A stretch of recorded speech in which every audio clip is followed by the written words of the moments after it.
Hi, I'm Michael.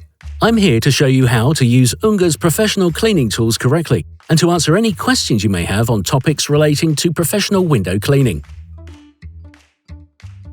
Today, you'll learn how to extend the UNGER nLITE main pole when the hose is routed internally.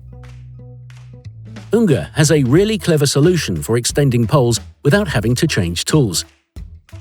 The nLITE extension adapter.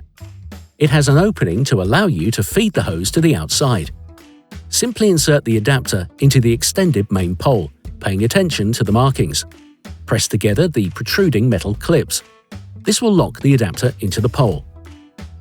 A quick click and the nLITE extension adapter is now securely locked in place. Now you can insert the nLITE extension pole into the bottom of the nLITE extension adapter.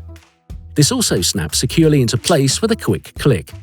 By the way, if the hose is routed externally, the individual pole elements fit directly into each other without the nLITE extension adapter.